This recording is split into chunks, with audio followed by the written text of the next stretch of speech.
Hello guys! So, time of lunch. Excited na po sa kanyang food.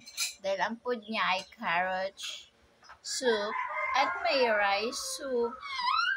Ito yung sabaw ng rice niya. Ang pagkain ng mama.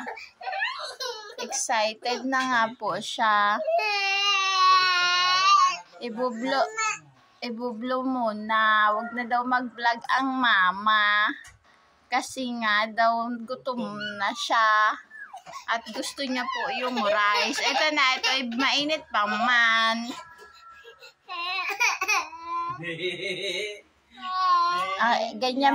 Ganyan po ang anak namin. Lahat sinusubukan. Pati ang pagkain ng mama. Sabaw. Mainit pa nga. Ganyan din ba ang mga anak nyo?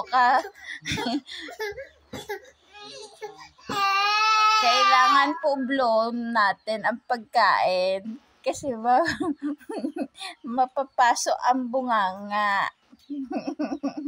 Ganyan din ba ang mga anak nyo? Katakaw.